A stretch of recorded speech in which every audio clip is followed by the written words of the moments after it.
Hey, what's up, Giants fans? Welcome to another episode of Giants Talk. I'm Cole Kuiper here with Giants insider Alex Pavlovic. The Giants drop another series, this time to the lowly Colorado Rockies. Is this rock bottom, or is this exactly what we should expect after selling at the deadline? We'll dive into this disappointing series, news from around the league and the Giants.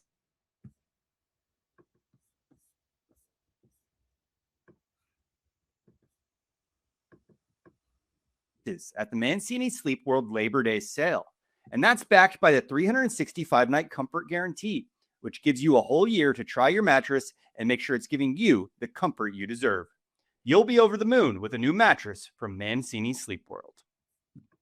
All right, Alex, the Rockies come to town and the Giants lose both the series this weekend and the season series to the Rockies, which is not a formula to put together a successful season.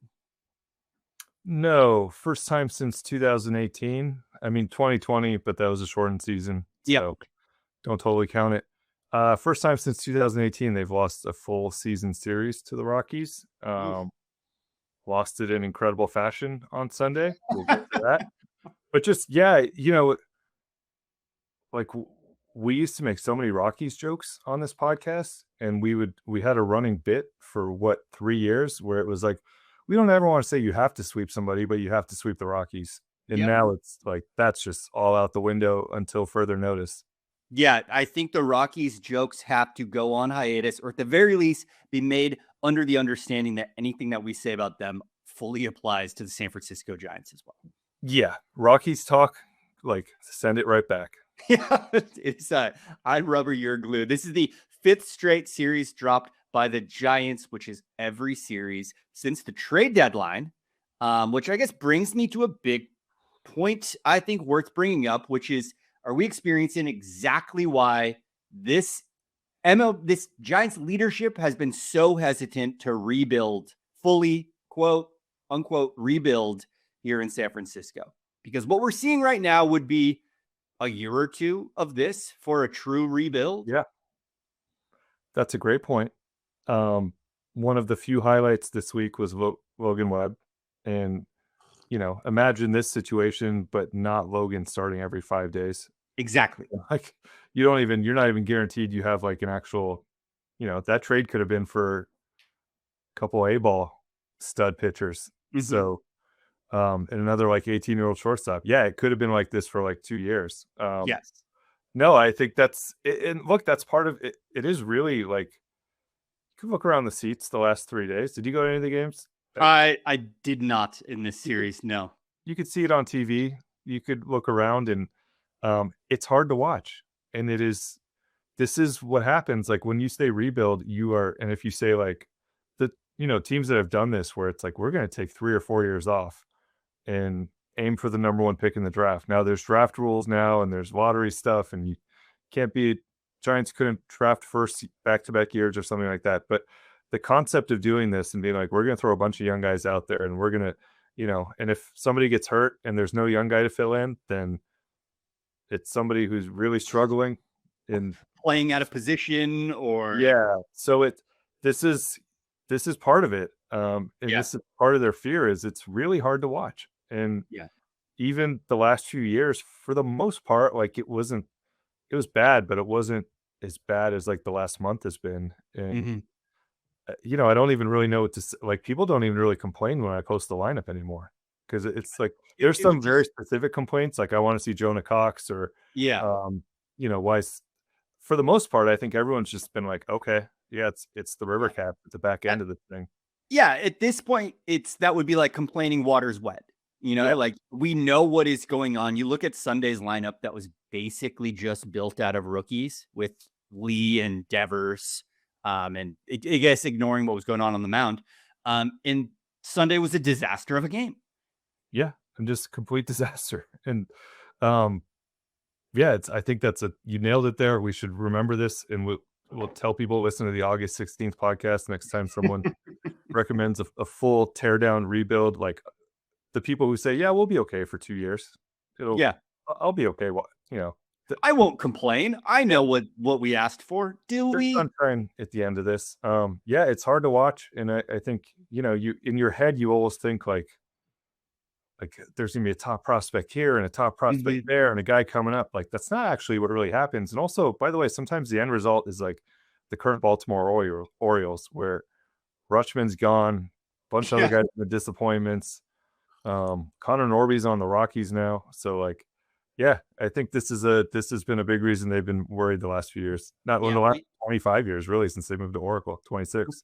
We mentioned Sunday's game. I guess we should talk a little bit about that. The final game of the series, which arguably one of the worst games of the year, also arguably one of the worst innings in the past decade. Whew. That top of the sixth was something else. Walk, wild pitch, walk, hit by pitch single, most of which happened with 2 outs. So easily escapable. And also multiple escape hatches there. Like, Yes. I that's a tough one for Kavanaugh. Like that's I think Mike did a good job on the broadcast to just kind of be like that happens and it's the worst feeling in the world because you have no idea where the ball is. Yeah. So that's a tough one. And then there's also the missed challenge there, which is a very, very, very close play, but that's also an escape hatch in that inning. But I think it was through 6 innings, the Rockies had 10 runs and 5 hits, which I can't remember really seeing. And Yeah. some of the quotes, I mean, I half expected Tony to just explode after the game. He did say they had a team meeting and did say it was basically JUCO ball. Yeah. He's not and wrong. yeah, and I think the other interesting thing he said was like people paid to come to this game. So yeah, that was look, there's a difference between like, and I think this is something that like Buster has to consider as well. And this was a big talking point last year in the second half. Like, play cleaner baseball. Don't have embarrassing stretches like that. Yeah. And I'm not saying this goes, certainly part of this goes to Tony, but he'll be back next year. This is a learning year for him. But I do think generally when Buster steps back and looks at the second half, there is an element of like, yeah, you guys have the River Cats out there. Yeah. But also like, this is really bad. Like an inning like that, a game like this, walking 10 batters, basically everybody walking multiple batters. Like there has to be some middle ground where it's a team that is missing a ton of talent. It's also like that is not. Tony said it. That's junior college. It's not even really junior college baseball. Like that's. Yes. So I think this is one where they have to step back a little bit too and be like, I don't know what kind of preparation's going on here. And there are moments I think Tony's been frustrated the last few weeks. Sometimes he's like, something gets mentioned in a meeting and you go out in the game and literally it doesn't happen. Or the guy does the opposite. But I think that also comes down to something you and I have talked about a lot this year, which is accountability. And it's a little bit hard when like everybody in your bullpen's walking 2 guys to say, how do you hold them accountable? But I think there are some other mistakes and other things that happen. And where it should be a little bit easier now that you're headed towards 30 games under 500 to lay into a guy or sit a guy for a couple days. And it should be easier now than it was in April and May when you're still trying to climb back into this thing. Yeah. Punishments don't really matter beyond personal individually stuff at this point. Yeah, they're not truly trying to win games, at least not so much in the sense that playoffs are in play. Obviously, all MLB managers, especially first year guys, are trying to win every game they can. But seeing the way this series went, particularly Sunday's game, we're less than half a month into this post trade deadline rebuild team. Yeah. And it is a tough watch. Well, and I think, look, the last few years, I'd see a lot of like, Gabe did this, Justin Veely did this, Bob Melvin, Matt Williams, Ryan Christensen. Like, yeah, a season like this, like there's gonna have to be some tough conversations at the end of it with everybody, like, because you are responsible for the guys on the field. So, and I don't think they'll make a lot of changes, but it is just like this was as ugly as I can remember today's game, and that includes some stretches the last few years where people were sitting there screaming for everyone to get fired after games. So I don't know. I don't know what you do to get out of something like this, but needs to not look like this for the next 6 to 7 weeks.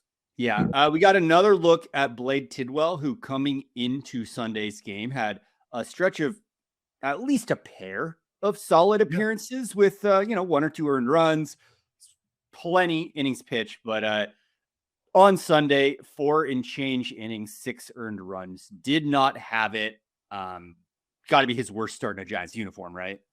Yeah, I mean, this goes back to what you said of like, you run guys out there who are, and I think Blade should start every 5 days the rest of the year. And I thought the first 2 starts were really encouraging, but this is going to happen with, I mean, this happens with veteran pitchers, but this is going to happen quite often there's going to be some real bumps and bruises the rest of the way with Tidwell and Wisenhunt. And you hope that there's more positive than negative and that you feel good about one, if not both of them going into the offseason. But yeah, there's going to be days like this for these guys. Totally. We've talked a lot about how this season is now like see what you have kind of season.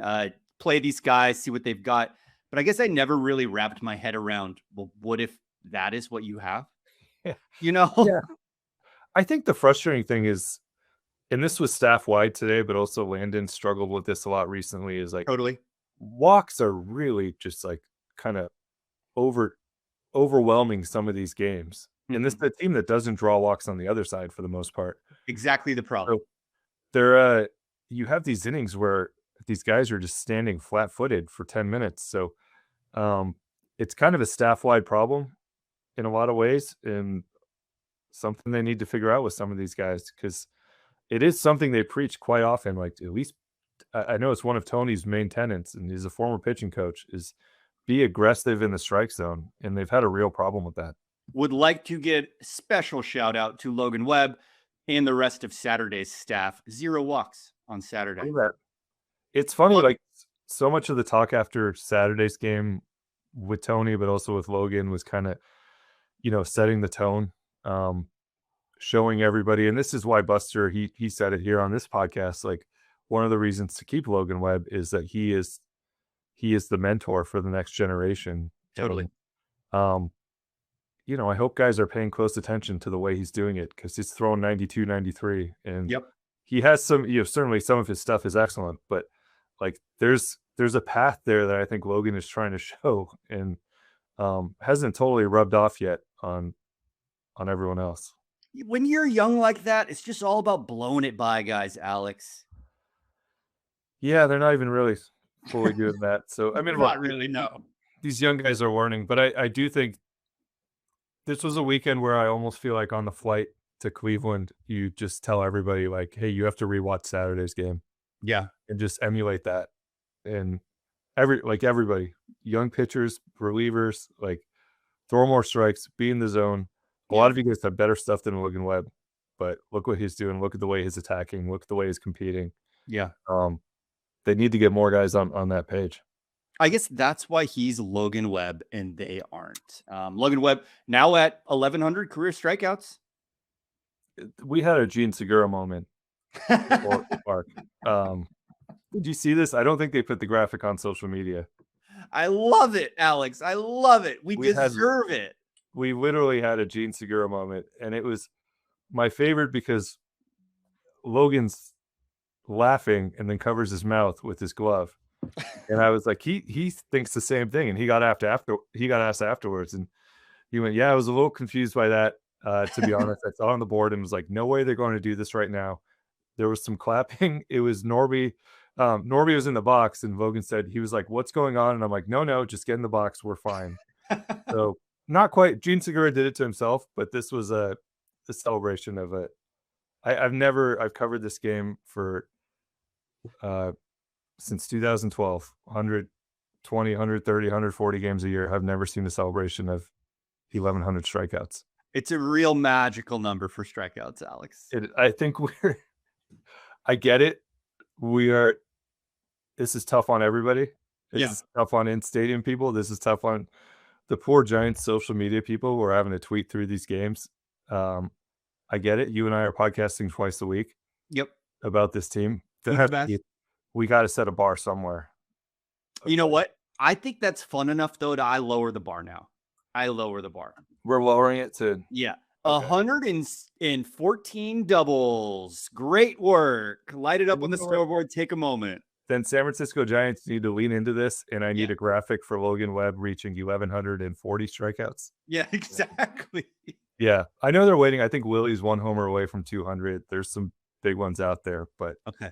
yeah, maybe you just lean into this. I think you got to lean into it. Bryce Eldridge now has 18 doubles in the big leagues.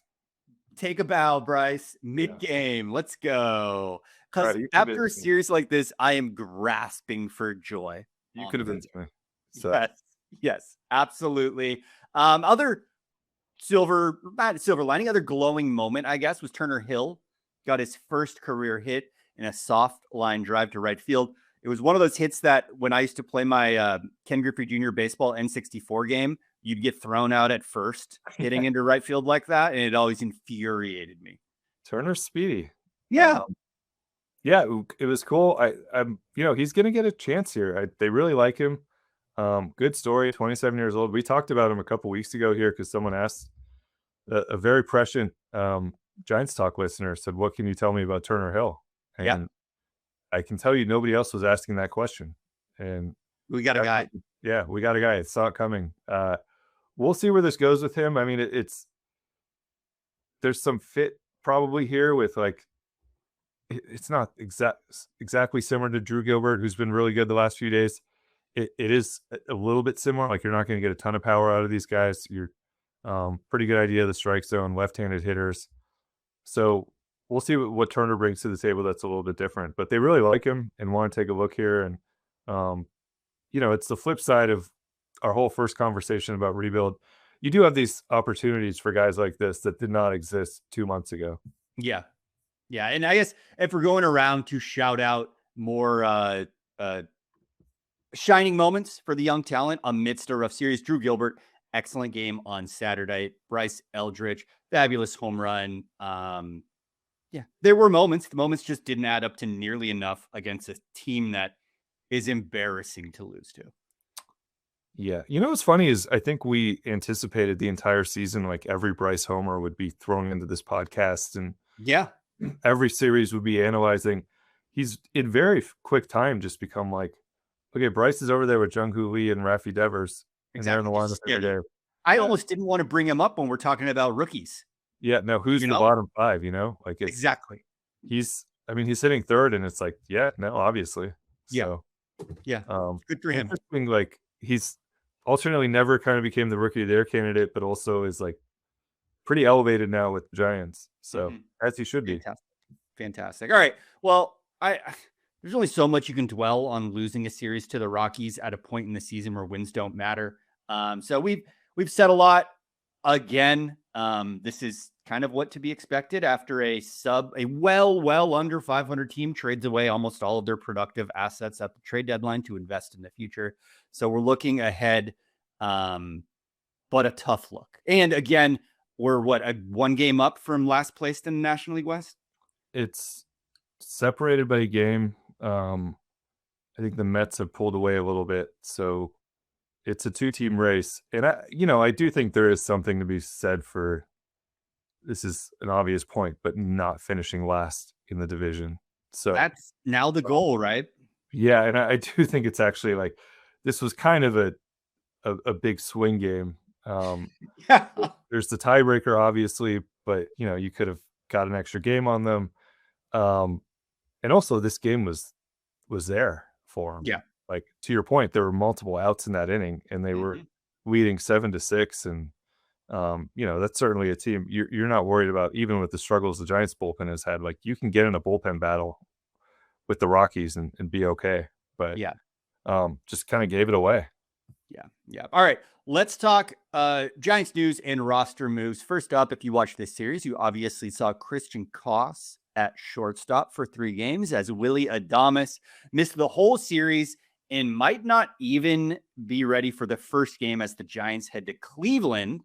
This obviously is the lingering back injury we've been talking about quite a bit on this podcast, but now that he's off the field, does kind of raise some discussions about how long he had been on the field. Yeah, and I think I have not gotten a good answer for why he's not on the injured list right now. Yeah. And I mean, there's not a lot of options. It's as easy as that. Just being honest, like there's not a lot of options. So it's not like you're, I Now, think when you say that, do you mean the literal option, uppercase O or lowercase O? no, I mean like this is no knock because I like Nate Furman, but like Nate Furman's probably the next man up if they Yeah. have to make a move, right? And like he wasn't even really playing when he was here. So, and I don't know that that changes much of what they do during games right now. So maybe it's just an element of like if Willie misses 7 days and you get him back for 3, that's probably doesn't change the math anyway. But Yeah. it is also weird because he's getting like this was like the old Angel Pagan move where his hamstring would be tight and he'd hang out, and now hang out's the wrong word. Like he'd fight the IL thing for like 6-7 days and then Yeah. go on the IL. Willie's going to get pretty close to the 10 days. So it does feel like they should have just made it really easy, much clearer for everybody and just put him on the IL and said, hey, take the 10 days, get right. It does sound like he should be okay with like just a little bit of rest and treatment here. Yeah. But it's a weird one because also there's like not great options. But I think this is a situation where it almost needs to be forced to be like, take the 10 and then come back feeling right and like, be able to help out a little bit, like, come back looking more like yourself and Yeah. maybe they have a little bit more of a chance in some of these games because as much as he's had a bad year, he's certainly still one of their best hitters in this situation and still capable of hitting the ball out and helping you out. So it's kind of a strange one. Yeah.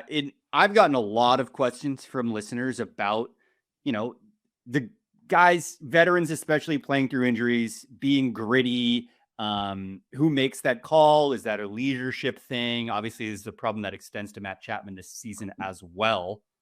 Yeah. Yeah. Where do you stand on this? What do you have to say to questions like that? Because I'm certain you're getting them as well. I get a ton of this. I have two very different thoughts on this. One, I do think this is Tony's biggest area for growth is moving forward is just a little bit more, I make the decision. I am making this decision. Like you need a couple, and we were talking about this in April, like just the fact that like you need to get your bench involved. You need to give some of these slumping guys a day off and just whether it's to clear their head for 2 days, get the bench involved, just mix it up a little bit. We've been talking about this the entire season. I think this is his main, for me, I think this is the main thing I've noticed watching him manage is like there needs to be a little bit more of, and I think this even extended to the lineup at times when they were trying to stay alive. Like you could tell there were days where you're like, he only wants to move some of these guys down so far. And it took a while to just be like, you know what, we're ripping the Band-Aid off. Bryce Eldridge is hitting second. And or we're moving this or moving this around. Like, remember how hot Jung-Hoo Lee was and he was still behind some guys? Yeah. So I think there's probably a little bit more command that needs to be taken next year in some of these situations. I think that's something we've talked about all year and has been glaring all year. And I know even behind the scenes, the Giants talk about it like, hey, next year, the year 2, like a little bit more, kick some ass a little bit more. Yeah. It's that easy, right? Yeah, but I mean, that's the job. 100%. Now, the other side of that, I put Matt Chapman to the side because I think his thing is weird in that there were 10 days on the IL wasn't going to help him. He needed surgery. It's a lingering, either you're out, or you can take it through the whole year and do your surgery in the off season. Yeah. And surgery's 8 to 12 weeks of rehab, which, he got hurt in mid-April. Didn't think it was that bad for a while, but let's say like you look up in May and you're like, this isn't great. Surgery almost ends your season from that point. Yeah. And at the very least, it knocks you out as a team leader and as, someone who's supposed to be one of this team's best players, knocks you out basically until this thing's decided. Like, he's trying to help him stay around. And the other interesting thing about Matt Chapman's season is he is defensively like well ahead of the field in defensive runs saved at third base. You look at outs above average, he's been really good. Like if he had played 120 games even this year instead of 84, I think he like pretty easily wins the Gold Glove at third base in the National League.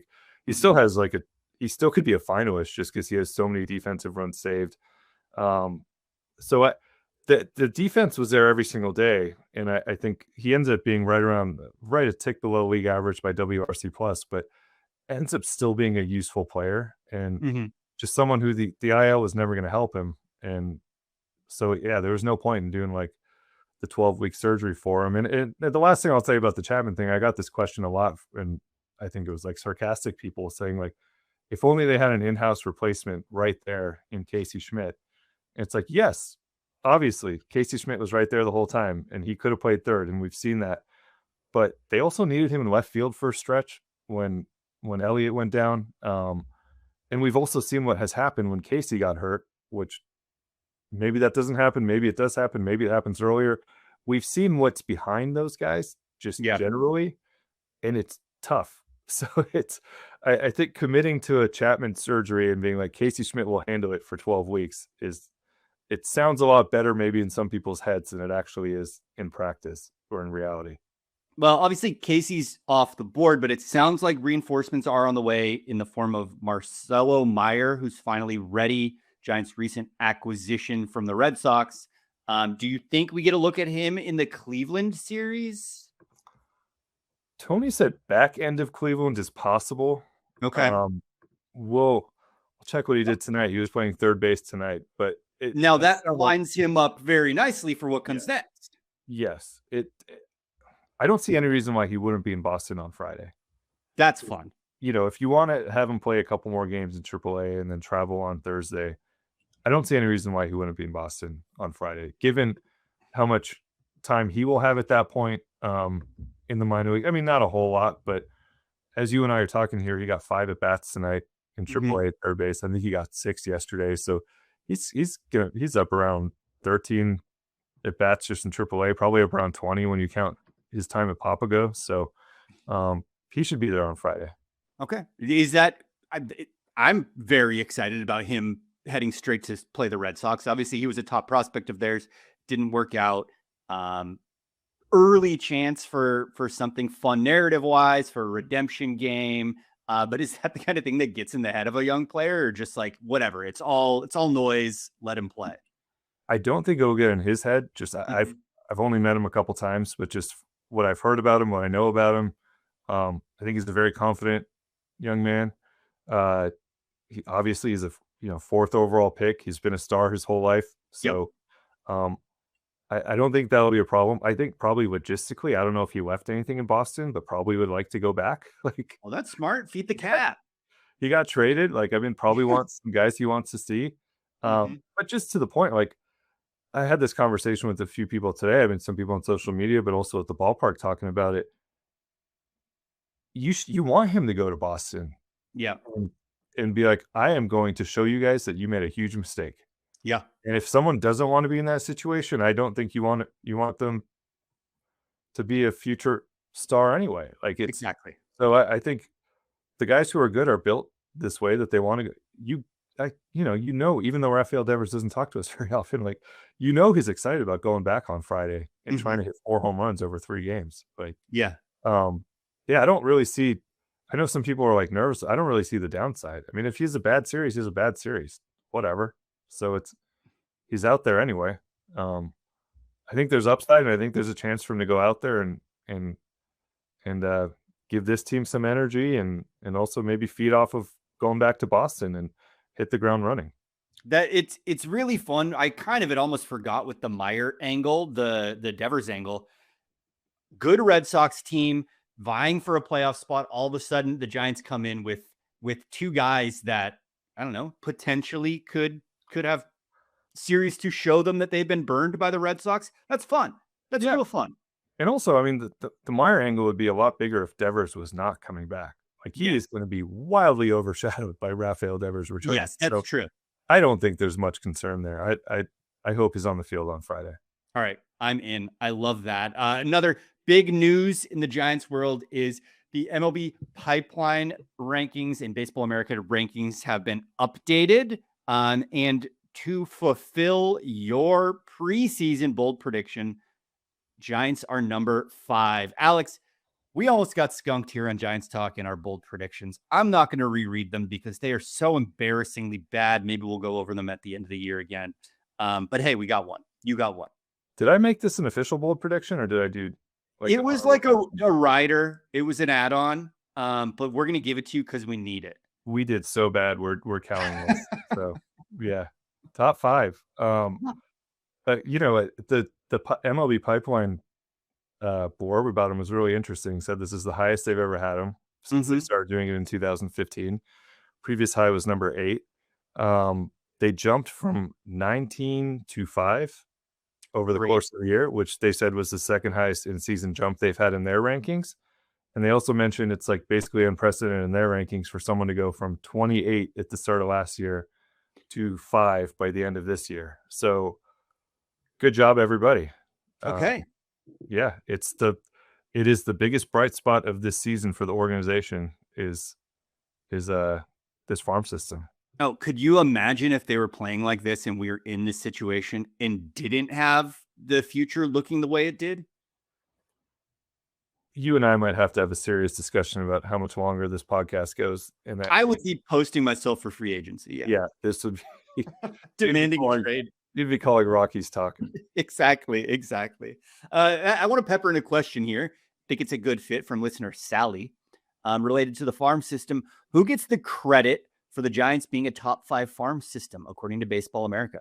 Buster Posey, Randy Wynn, someone else? This is obviously a lot of flack thrown towards Buster Posey in the past few years. A lot of it well-deserved, but as you just said, astounding turnaround of the farm system.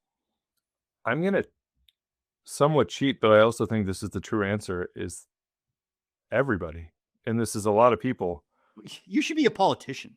But like, you know, Kyle Haynes has been through the ups and downs with this group. And so he's right there alongside Randy Wynn and all their guys in the minors. The development this year, I think that the key thing is not the fact that they acquired 7 prospects at the deadline and they had a good draft and had the number 4 overall pick. You go down the line of their top guys. Joshua Gonzalez having an excellent season. Luis Hernandez having an excellent season. Johnny Level having an unbelievable season. Gavin Keelan having a great season. Dakota Jordan, Parks Harbor, Bo Davidson, they all got promoted. Jacob Bresnahan's been really good. You go down the line and basically to a man, they've shown improvement. They've shown what you want to see. So I give a lot of credit to everybody in that department. I think a lot of credit to Joe Salermo and his group in international scouting, because you look at their top 3 on Baseball America's list. It is Gonzalez, Hernandez, and Johnny Level. And those are international additions. A couple very expensive, Johnny Level less expensive. But to get the number 1 player in back-to-back years, we podcasted very excitingly about that in December, and it has come to fruition that these guys are who they thought. Yep. Buster and his whole group, they've done a good job at the deadlines. They did a good job in the draft with Michael Holmes and all those guys. And then I think you have to mention Farhan Zaidi and some of the guys who are no longer here, because you go through their top 10. Joshua was signed. That was done basically before Buster came in. Luis Hernandez is technically a Buster addition, but we do know these international guys are years in advance. Johnny Level was here before. Bo Davidson, Jacob Bresnahan was in a trade, the Alex Cobb trade.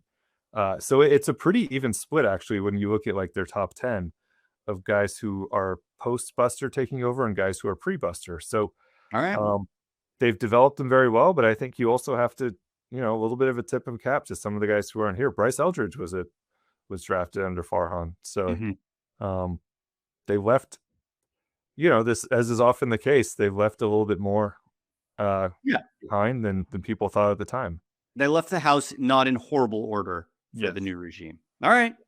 Well, whoever gets the credit, maybe it's everyone. It's super exciting that it's official. We've been touting it for a while that they're going to have one of the best farm systems, one of the best prospect lists in baseball. And seeing that number 5, seeing that number 4 feels real, man.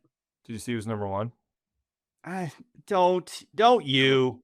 They've been scuffling lately, though, right? Fake number 1. Asterisk number one. Dodgers. For those listening, the Dodgers are number one because why wouldn't they be? They have 17 top 100 outfielders on their AA team, but somehow can't score 3 runs a game right now. So I don't know. Yes, dude. Dodgers fans are going insane right now.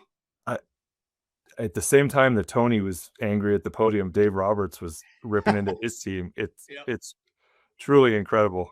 Yeah, but they do this every year.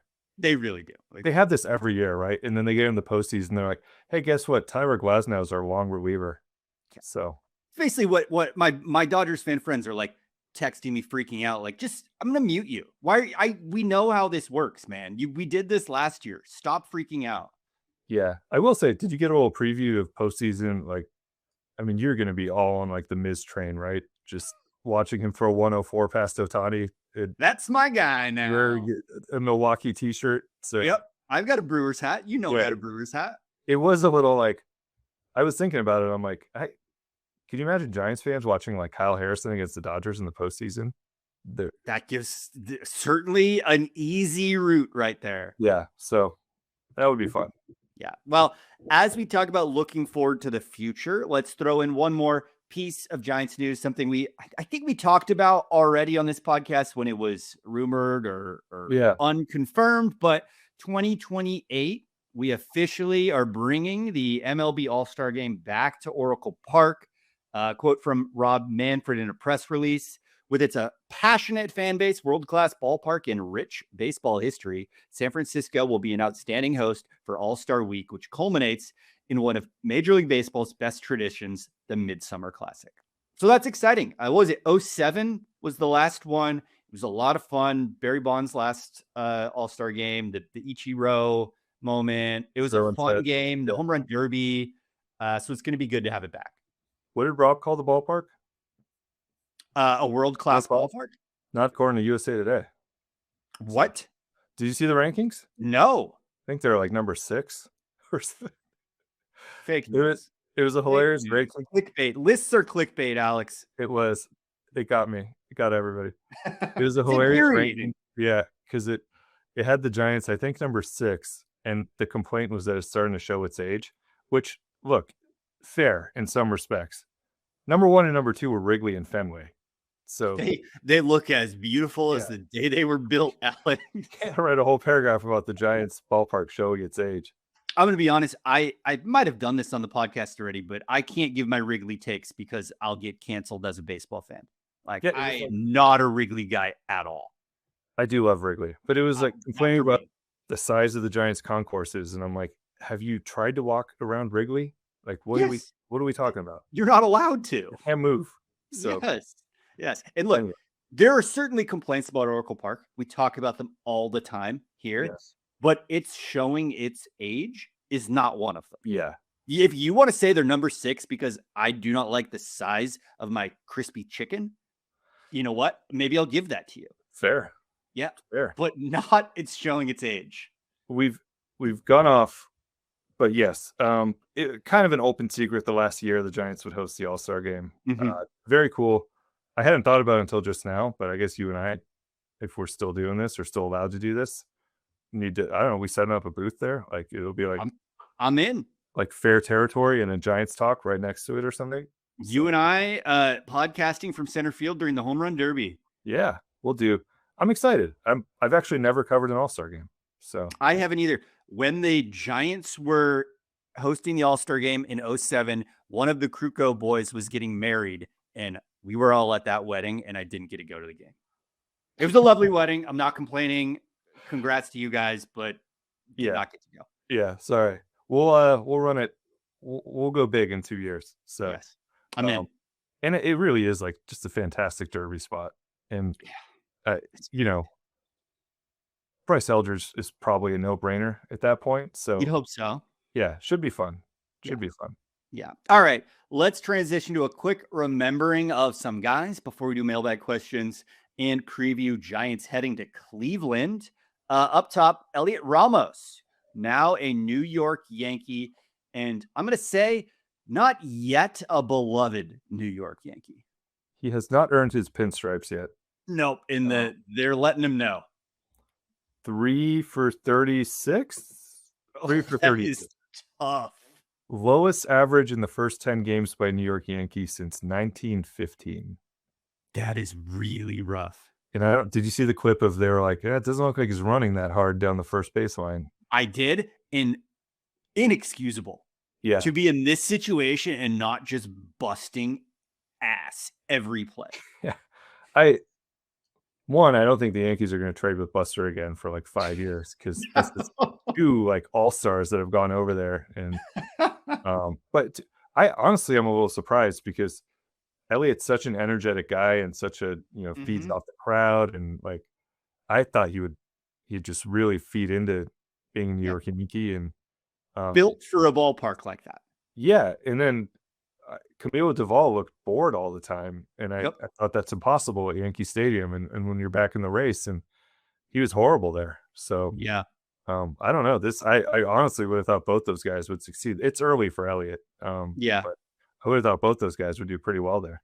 Yeah, and kind of a remembering some guy. We've certainly seen him on television at Giants games, but Striker Pence, nephew of Hunter Pence, one of the top prospects for next year's MLB draft.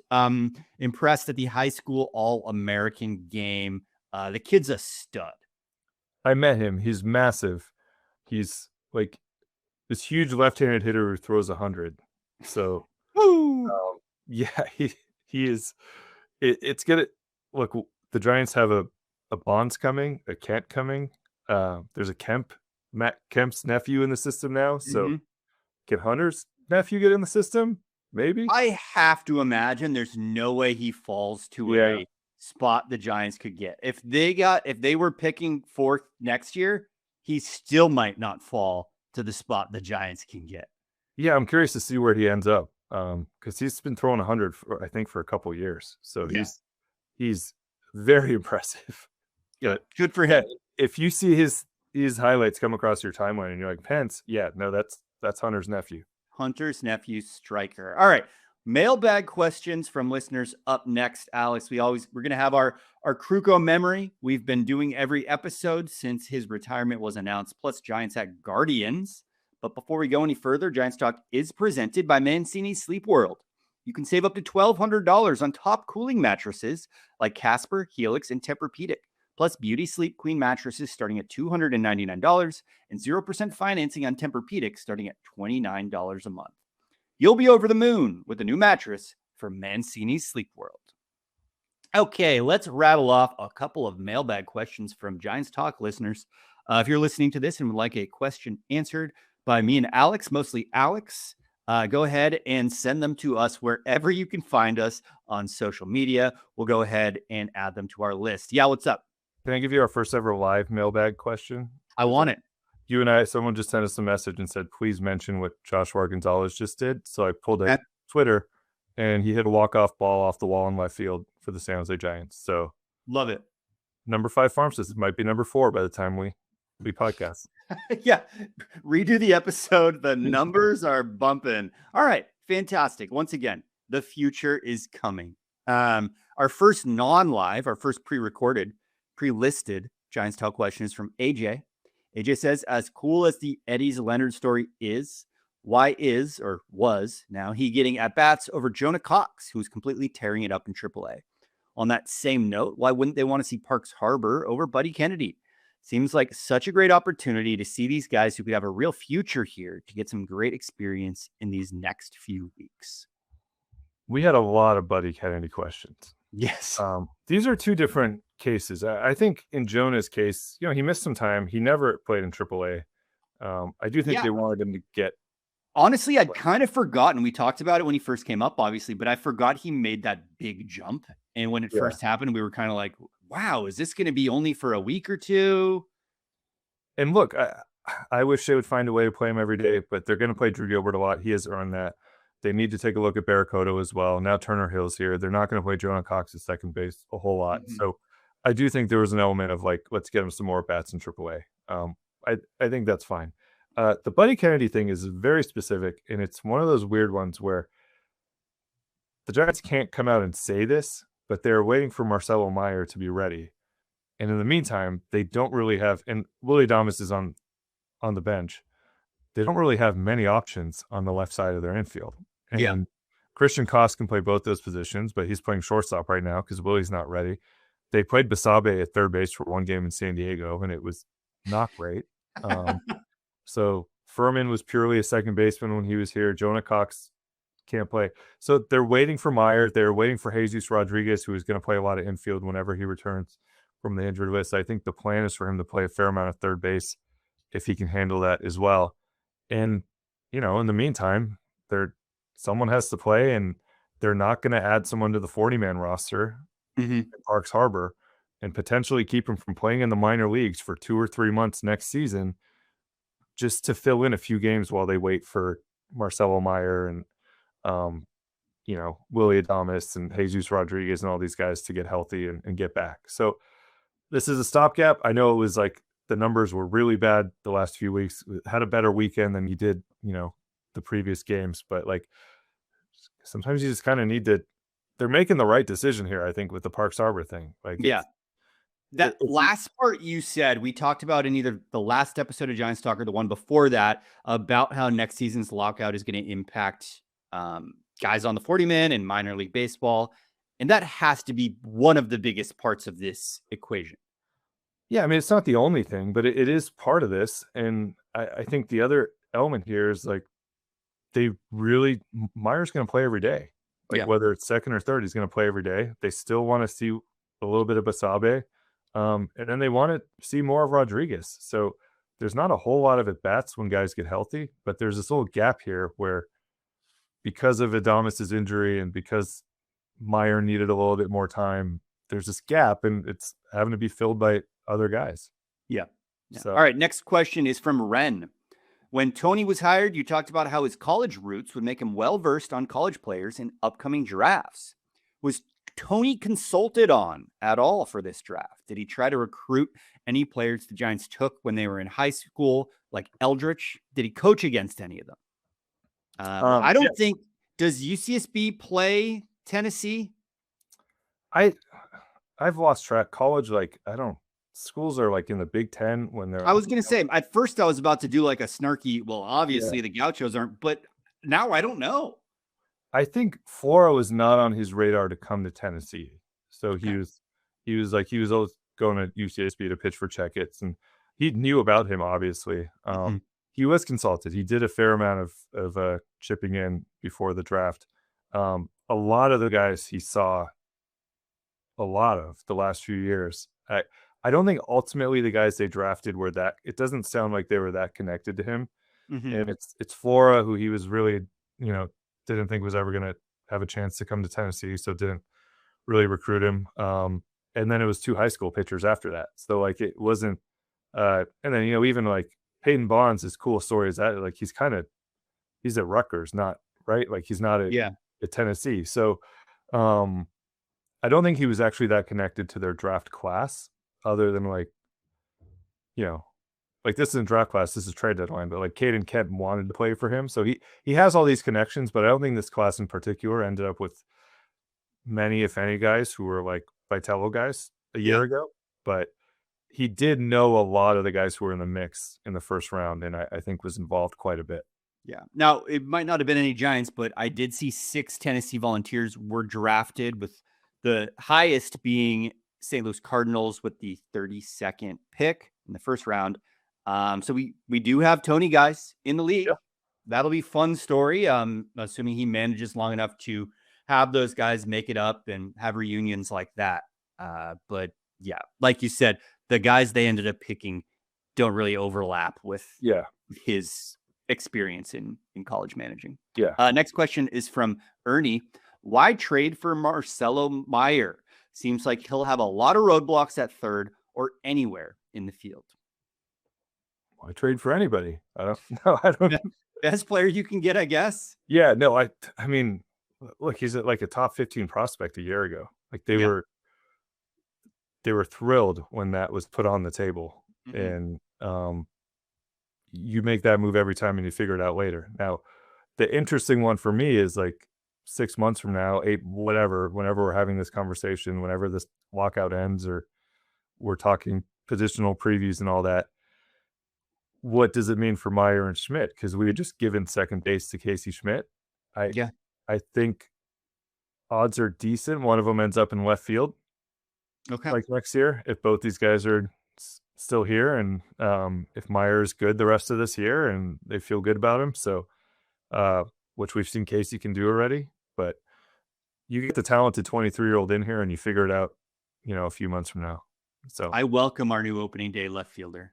maybe someone, start a new streak, or maybe someone's traded for a pitcher in January or something, But they got it.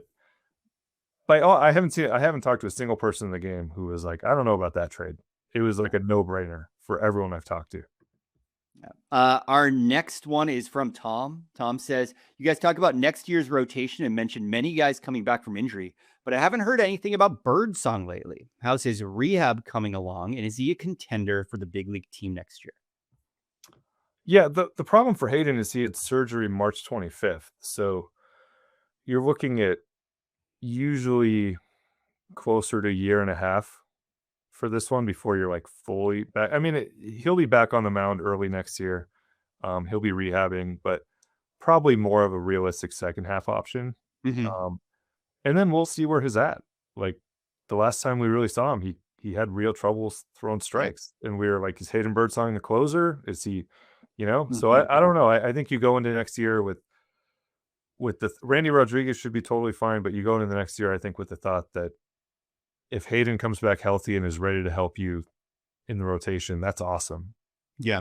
He's ready to be a big part of the bullpen. That's awesome as well. But it's hard when a guy's coming back from surgery and he had it, to the point where he's going to miss the start of next year. Although maybe not. We'll see when next year starts. But it's hard to count on him too much. But he's doing fine. He's doing everything. Just the math is what it is on those surgeries. Yeah.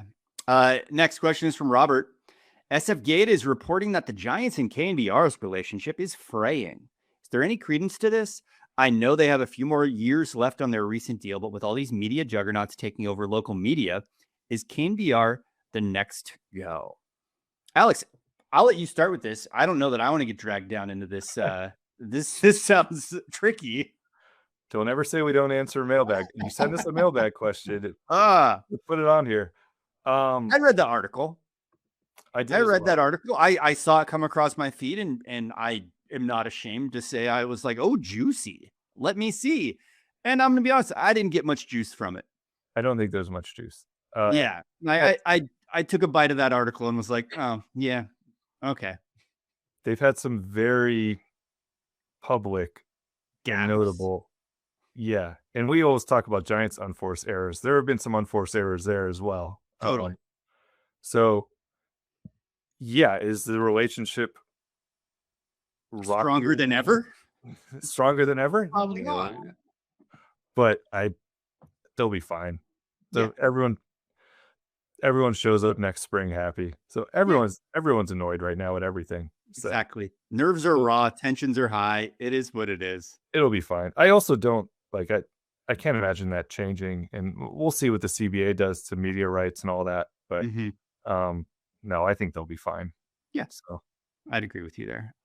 Maybe just I give credit to Buster, like throwing a little dig in the last time he was on, like make sure your mics are off. So I like that a lot. Yeah, that it kind of you end up with the upper hand there. It'll be fine. Look, the games aren't going to be on Giants Talk, so they got to be. They'll be okay somewhere. Yeah. Next one from Nick. Having both Frank Anderson and Justin Message as pitching coaches seems redundant. I rarely hear them mentioned post-game from the pitchers, which is odd compared to years past. Do you think both will return next year? Good. You just backing up awkward questions here? Yeah. I don't even know if we are allowed to answer things like this. I don't think it's redundant. I think, Frank's more of like he does some stuff with prospects. He does some more stuff behind the scenes. Like Justin Message is the traditional pitching coach, the mound meeting guy. So I don't think that's a fact. I think they've had that template here before, and it has worked. What I will say is I think it's fair to say it has not been a good season for the pitching staff. Yeah. I don't think we've seen notable growth from a lot of guys. So I do think that will be, and this is not, we can answer this. I'm sure this is going to be discussed at length the first couple weeks of October Yeah. and the last couple weeks of the season. Like, this is just, it's part of the reality of that job. And you and I hate talking about coaches' jobs because those guys grind and they make less money than everyone there. And, It works but it is part of the hard. reality is that seasons like this generally lead to some coaching changes. And I think they're going to take it, I mean, Buster and Zach and their front office and Tony are going to have to take a long look at everybody and, you know, figure out what this goes back to what we talked about at the beginning. This has been a mess at times. Like, Yeah. let's take a long look at everybody. I don't think anyone should feel, I don't think there's going to be a lot of changes, but I also just having been around coaches for 15 years, like none of them feel comfortable in September of a season like this. Yeah, that's the biggest part. I think any changes that happen will be more to do with the results of 2026 than any redundancies on the staff. I have no problem with big coaching squads on a big league team. Throw bodies at that, get specialized guys duplicating efforts. That's Yeah. fine with me. Pretty sure the Dodgers have a massive group of coaches. Yeah. And look, like I saw tweets today about firing their hitting coach. Yeah. So it's part of it. I think it's been a tough year for a lot of those guys. And I do think we'll see some changes to the staff because the Giants are going to finish like 25 games under 500. And Yeah. this is the old thing. Like, they're not going to change Tony out and you can't fire the players. So who usually takes the fall after a season like this? It's some other pieces usually. Yeah. The hosts of Giants Talk. But yeah, one of us. All right, one more question. Maybe you should have put this one up with Striker Pence from Cam. Assuming there are no changes to the draft rules in the new CBA, do you know the highest the Giants can select in the 2027 MLB draft? I know there are anti-tanking rules that prohibit teams of certain market sizes from picking within a certain range in consecutive years. Yeah, the highest they can pick is 10th. Okay. I tried to go through today some of the teams that are around them in the standings and what they're, some are, there's different situations for teams based on market sizes. And it was like, it got too messy. And I'm like, we'll see where this is at the end of the year. Like the Royals, the A's, the teams like that. But the highest they can pick is 10th, unless this gets changed in the new CBA, which is expensive, but probably not a huge chance. Yeah. All right. Before we move on to Giants at Guardians, we're going to do our new every episode tradition, a Mike Krukow memory from a listener, from Tom. Tom says, I'm a retired firefighter and my coworker's son is an ex-MLB player, Jason Castro. Me and two fire department buddies went to Houston to see his debut. Just happened. It was versus Giants and Lincecum in 2010. He had a great game, single in his first at bat and threw out a runner, but the Giants won the game. The next day, we're killing time in a mall with the Castro family, and we run into Kruk. One of us said hello and explained why we were there. I'll never forget him saying, I love Jason Castro fans because they're also Giants fans. That night, he talked about meeting all of us on the broadcast, so when we got home late that night and walked into the fire station, the guys on duty said, you met Krukow, huh? I said, yeah, how do you know that? And they told me he talked about it on the air. That's an awesome story. That is a great story.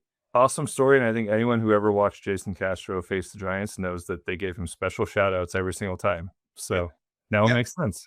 Now we know the origin of that. Thanks for the story, Tom. If you have a Mike Krukow story, just like a mailbag question, send it our way. We'd love to share it in an upcoming episode of Giants Talk. Before we wrap this up, Alex, the Giants are hopping on a plane heading to my birth city, Cleveland, Ohio, to take on the Cleveland Guardians, who are 60-65 and a game and a half out of a playoff spot in the American League. What a league. I mean, we don't need to spend too much time on this because we are running long, but is this year's AL like exposing how bad of an idea it was to add that extra wild card? Possibly. We were never. If a sub 500 team makes it, does that just show obviously to everyone that it was a bad idea? Well, the crazy thing is the Central sucks because we realize that every time the Giants face one of them and we do the preview. Yes. And then we've seen some of the West teams recently and they suck as well. They're awful. So like 2/3 of that league is horrible. It's And horrible. but like 4 of those teams are going to be in or 2 of those teams are going to be in the playoffs. Yes, it is. It is crazy what's going on over there in the American League. But Giants are heading to Cleveland. Who do we have on the mound? It is Carson Wisenhunt versus Foster Griffin, TBD versus Parker Messick, and Landon Root versus Gavin Williams. Good pitchers on Cleveland side. It should be Hauser. We'll see what they do there. The big story here, there's a couple of friends. Stephen Vogt, Alyssa Nakin is in their front office. Great. But the big story is Giants versus Patrick Bailey. So all right. Reunion. Patrick knows this team very well, although they also have like 12 new guys, so maybe he doesn't know them that well. So has a little bit of advantage there. But I do think like I'm gonna write this and we'll do it on the pregame show and all that. But this is I think a time to like everyone's gonna look back and be like, where did this end up? Yeah. And it's weird because the Giants are all banged up right now at catcher. But I actually think they ended up okay. Yeah. When we see Patrick Bailey this series, I'm sure there will be big moments. We're going to get maybe not much on offense, but someone thrown out, some pitches framed, some things that make you say, wow, I miss him on the Giants. And we can miss him and also think the Giants made the right call there. Yeah, I mean, offensively, Giants catchers since Bailey got traded, 65 WRC plus. Patrick's at 71 in Cleveland, which is way better than he was here early in the year, but still not really a huge difference. Giants catchers have 8 homers. That includes Eric Haas, who went crazy for like 2 days at Dodger Stadium. Bailey has 5. And then Bailey's at 0.3 FWAR, which is much lower than it's been in the past, where remember he was always still so valuable even when he wasn't hitting. And Giants catchers since the trade are at 0.2. So it's somewhat of a wash. I think the Giants pitchers have missed Patrick's game calling at times. I also think Daniel Suzak came a long way over the course of the year, and he looks like someone who can really be part of the solution going forward. But the main thing for me is, they ended up with pretty good high school pitching prospect in Boloman. Yeah. And we'll see what happens with Tugboat, but that 29th pick might end up being a pretty good player for him. So that might be the real win from this trade, is like kind of being okay catcher and then getting someone who now is a good left-handed pitching prospect in your system. And the other thing that I think got missed at the time, which I didn't realize until the last few days, just talking to some people about it, was they got that pool money, but also you can go 5% over your pool money. So that kind of multiplied, like added like $160,000 extra in addition to the pool money to what they could spend. And the Giants ended up spending every single dollar that they were allowed to spend. So you can't make an exact connection to like, were they able to get Wechter done because they had the extra money? Were they able to get somebody done later in the draft? Because like that money gets spread around, but it did help them ultimately sign 19 of 21 draft picks. So for this year alone, I think I think I'd still prefer Patrick Bailey, but I think down the line they might look back and go, we did okay here. Yeah, it was an investment. All right. Well, you already mentioned Stephen Vogt. You mentioned Alyssa Nakin. I also want to shout out former Giants PR intern, now Guardians PR staff member, Sam Stack, old former friend of mine. And then we started doing something. I don't remember if we dropped it off, just kind of previewing the opposing team's stadium for fans visiting. So I looked into Progressive Field in Cleveland a little bit, and it seems like they specialize in wacky hot dogs. Alex, have you had any of the wacky hot dogs in Cleveland? I don't think so. We were there I'm talking 3 years ago. A slider dog with pimento mac and cheese, bacon, and Fruit Loops on it. I'm talking, they used to have one with like sriracha and food dye, bright green relish, and PB&J on it. Stuff like that. Novelty dogs, I guess one would say. I'm obviously the novelty ballpark food guy. I have not had a lot of success with novelty hot dogs. Yeah, that doesn't sound great to me. It's not. The Alex Eats of hot dogs were not my favorite episodes. So I will say, not as part of the novelty dogs, just also in the park, they apparently have a Aladdin's dog that is a Lebanese hot dog with hummus, and that has rave reviews as well. So I would probably pick that rather than the Fruit Loop dog if you're traveling. But if you do get a wacky dog, I would love you to send a picture to me or Alex. No, that one sounds good. But yeah, that one sounds really good. Some of the other novelty dogs I've had, had the Seattle dog a month ago. It's horrible. Yeah. So yep. Not a lot of success there.